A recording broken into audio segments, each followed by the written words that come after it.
Bienvenidos a Discutamos México. En este programa, el día de hoy, estaremos analizando un tema fundamental para el desarrollo social, para el desarrollo económico de nuestro país y lo que ha sido justamente de 1810 al año 2010, el tema de la educación superior. En la época de la independencia, estimados compañeros, ¿cuál era la misión de la educación superior en nuestro país? ¿Cuáles eran las principales instituciones que operaron durante la independencia? Recordemos que en la época de la colonia se habían establecido las primeras bases, las primeras estructuras de la educación. Recordemos la fundación de la Real y Pontificia Universidad de México, el Colegio de San Nicolás, la Real Universidad de Guadalajara. ¿Qué pasa después de la independencia en el tema de la educación superior? Uno de los problemas básicos que tiene la educación superior y que nos ha obligado pues, a hacer esfuerzos, a redoblar esfuerzos en los últimos años, es que México llegó tarde a la educación superior, a la educación universitaria. Efectivamente, tenemos una historia de milenios, y esto es cierto, pero si uno compara la situación mexicana con la situación de otros países, sobre todo en Europa y en Estados Unidos, estábamos para 1810 ya muy rezagados en términos de educación universitaria. Las grandes universidades europeas, pues sí, nacen en el siglo XIII, siglo XIV, incluso algunas antes. El sistema universitario norteamericano, bueno, las 13 colonias presumían y competían cada una de ellas por tener no una, sino varias universidades, dependiendo de alguna denominación religiosa, la competencia entre las colonias, ¿no? Cada una, pues, presumía tener ya en germen una magnífica universidad. En cambio, México apostó por un modelo centralizado, una universidad real y pontificia en aquel entonces, nacional a partir de siglo XX. Sin duda, hay un aspecto importante que quizá antes del periodo revolucionario sucede en nuestro país y que quizá marca un derrotero de lo que tendría que ser recogido en la Revolución Mexicana en el tema de la educación superior. Juárez Candita promueve acciones para fortalecer la educación en su conjunto, fundamentalmente la creación de la Escuela Nacional Preparatoria. Este impulso tiende a modificar o a crear nuevas estructuras de formación previo a la Revolución Mexicana. ¿Cómo sucede este desarrollo de 1867 hacia adelante? Bueno, sin duda, Juárez es el que da las primeras bases de una educación superior en este país y empiezan a crearse una serie de institutos, además. Los recursos que se confiscan en la iglesia son asignados a la formación de estos institutos. Juárez destina 52,000 pesos para la creación del Instituto Juárez, que sería realmente el cimiento de la educación media y de la educación en Tabasco, lo que es hoy, hasta estos días ahora, la Universidad Juárez Autónoma de Tabasco, y se crea el Instituto Juárez. Precisamente Juárez señala que la educación debe ser a todo, que un pueblo para que pueda crecer, y si realmente veníamos de que todos estos movimientos sociales es precisamente para buscar la equidad. Entonces habría que tener una educación laica, gratuita y que llegara a todas las capas de la población. Para sintetizar, la revolución, así como la revolución le dio tierra a los campesinos y le dio derechos sociales a los trabajadores, a las clases medias urbanas o a los sectores populares de las ciudades, es más difícil hacerlo para los sectores, digamos, desintegrados, rurales, educación. Esa es la gran apuesta de la revolución. Tierra, derechos sociales para trabajadores y educación. Así que esa es la característica del siglo XX mexicano. La Revolución Mexicana, el gran logro de la Revolución Mexicana, la creación de la Secretaría de Educación Pública, sí, transformando la antigua Secretaría de Instrucción Pública, José Vasconcelos como secretario, sí, la autonomía de la Universidad Nacional, 1929, la autonomía de la Universidad Autónoma de San Luis Potosí, previo a la autonomía de la Universidad Nacional, 1923, la creación del Instituto Politécnico Nacional, 1936, educación como elemento para igualar oportunidades. Educación que al irse transformando nuestro país, lo que señalaba el doctor García Diego, al favorecer la educación básica, la educación media, por supuesto, fue conduciendo al fortalecimiento de la educación superior. Pero es a partir de la época justamente de los 70 cuando hay un boom de la educación superior. A mí me parece que mucho tiene que ver el gran fenómeno del movimiento del 68.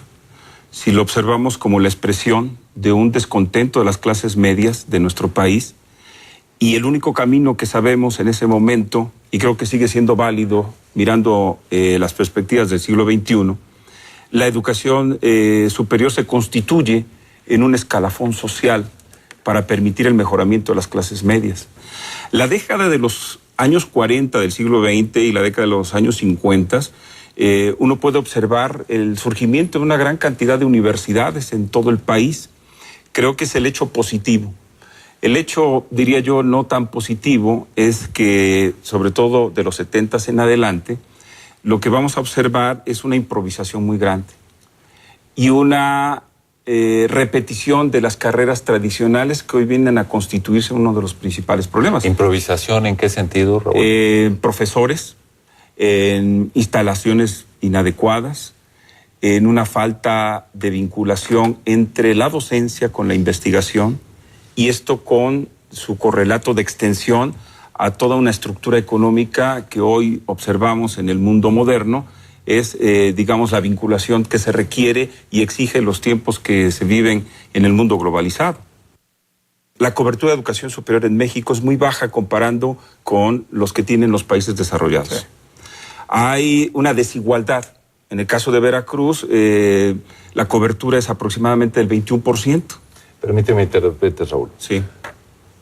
Cobertura significa mayor número de muchachos que están en edad de estudiar la educación superior, que tienen acceso a ello. Que tienen condiciones para hacerlo. En el pasado reciente ha habido voces que han señalado que qué sentido tiene aumentar la cobertura de la educación superior si no tienen una salida adecuada para el trabajo, lo que yo quería apuntar, para insertarse adecuadamente en el mundo laboral. Si no hay trabajo, hay algún diputado que se atrevió a decir por ahí hay que cerrar alguna que otra universidad porque están saliendo sin posibilidades de trabajar. Claro. ¿Qué opinas de eso? Es que, ¿de qué nos sirve tener una cobertura del 28% si la eficiencia terminal en principio es un poco más del 50%? Ahí hay un gran desperdicio de recursos y necesitamos investigar seriamente cuáles son los problemas por los cuales no retenemos al mayor porcentaje de nuestros estudiantes hasta su salida. A la salida es el otro problema. No hemos tenido la capacidad en la estructura económica del país de crear los empleos productivos suficientes para dar justamente un espacio laboral a los jóvenes universitarios. Pero yo quiero apuntar otro tema también. Cuando hablamos de un sistema de educación superior en el país, hoy yo creo que no tiene vigencia la aseveración del doctor García Diego. Hoy todavía no tenemos un sistema de educación superior. Tenemos un archipiélago que falta coordinarse. ¿Quién coordina las autonomías que nos permitan desde la perspectiva académica mirar sobre la oferta educativa y sobre todo prepararnos para la oferta educativa del futuro? La movilidad nuestra de nuestros estudiantes y, ¿por qué no?, de nuestros académicos.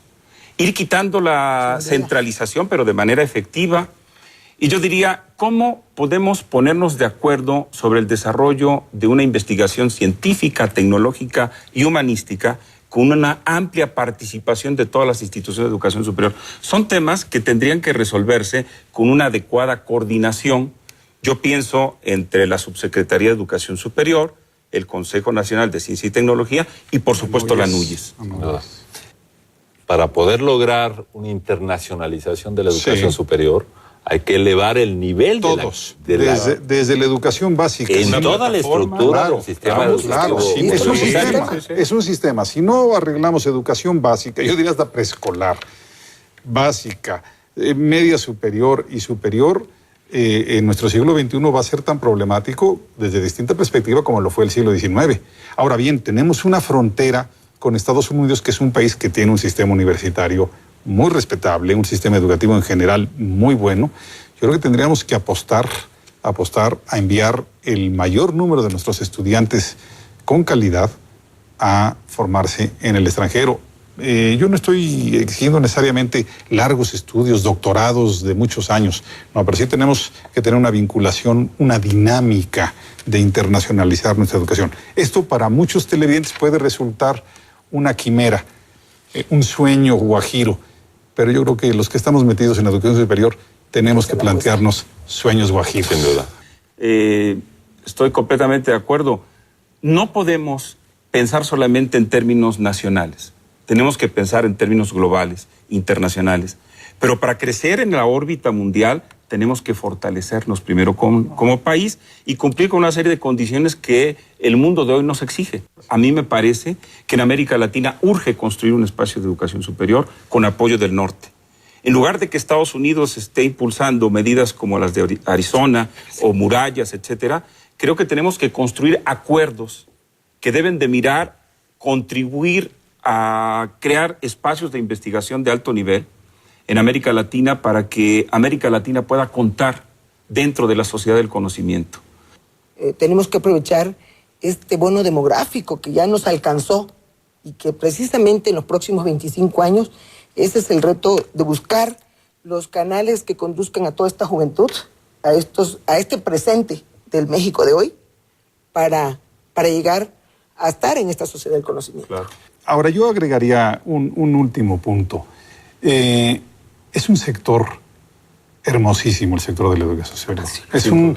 De verdad, es un privilegio trabajar en él. Es un privilegio ver llegar a los jóvenes, a las muchachas, cómo llegan con una cierta educación y cómo en unos 4 o 5 años emergen, están mucho más maduros, ya pueden aportar cosas al país. Ese privilegio tenemos pues que pagarlo con esfuerzo. ¿Cuántos años? No lo sé, pero hay lugares en México que estamos realmente ya en posibilidades de tutearse con cualquier institución educativa del mundo. Ojalá haya más. Sin duda. Estimados amigos, Javier, Candita, Raúl, despedimos este programa. Hemos analizado en el marco del tiempo que tenemos disponible algunos de los aspectos fundamentales del desarrollo de la educación superior de cara al pasado y, por supuesto, tratando de enfatizar hacia dónde vamos, hacia dónde va el país, qué queremos hacer en el tema de la educación superior para realmente llegar a tener un verdadero sistema que sea el que la sociedad ahora está demandando con tanta exigencia. Muchas gracias a todos ustedes, muchas gracias por sus comentarios, muchas gracias a este gran público que ve y escucha este programa.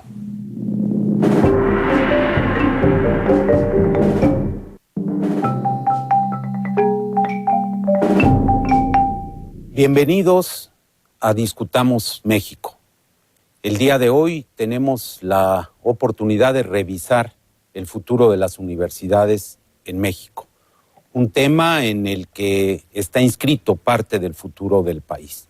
Y yo quisiera, además de darles la bienvenida, pedirles a cada uno de ustedes que hagan en una forma breve un planteamiento sobre dónde estamos y hacia dónde se dirigen las instituciones de educación superior de nuestro país. Por favor, doctora Bustamante, si es usted Muchas tan gracias. amable. Pues la situación actual de nuestras instituciones de educación superior tiene una situación complicada en el sentido de que no alcanzamos a cubrir con la demanda que hay en términos generales de jóvenes en la edad de transitar por esta formación. Sin embargo, se hacen esfuerzos por aumentar la cobertura, aunque cabría